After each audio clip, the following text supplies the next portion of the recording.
So the number one thing that I noticed that is holding people back is inaction, right? I'm sure you struggle with it. You want to build your own business. You want to succeed. You just can't get yourself to do the work. And I'm sure you already know like what type of work you need to do. I know that you have probably like 1,000 saved videos. And what you're essentially doing is like, oh, this is a good idea. I could try this. I could try this.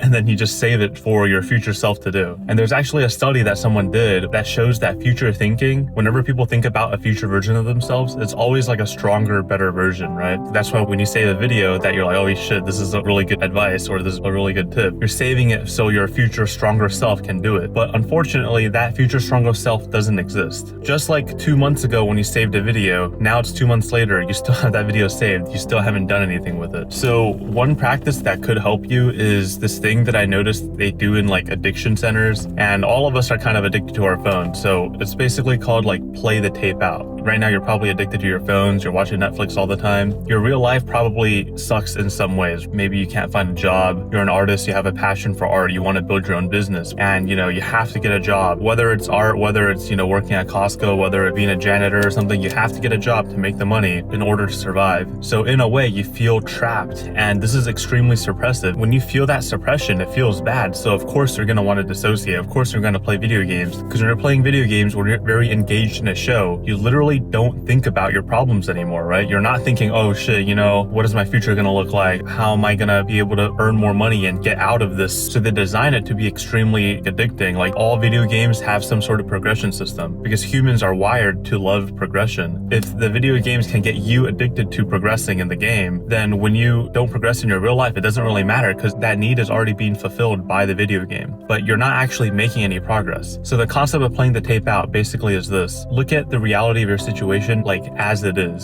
So if the reality of your situation is right now, you're just scrolling TikTok for 4 hours a day, you're playing video games for another 5 hours, and you're living at home. If you keep doing that every single day, because if you just look 2 months ago, then you already know that now it's 2 months later, you haven't done anything, nothing has really changed. So just look 2 months in the future. Anything changed then? Because if you're not actively doing anything about becoming that person who can take all those actions, then nothing is going to change. And then you can play that out even longer than that. What about 2 years from now? And while this is painful, all of this is to try to trigger some part of your brain to go like, oh shit, this is actually not going to work out the way I want it to. No one's going to magically come in and just take action on all my saved videos. No one's going to build this business for me. I'm going to have to be the person that can get out of this suppressive barrier of life. And as someone who's trying to do that, this is what's worked for me to make me take action. It's like this raw, desperate energy that gets me to act. So hopefully this video helps. And I made a community of artists who are trying to build their own business. It's called Ecom Artist, and I'm in there every day trying to answer questions and help out as best as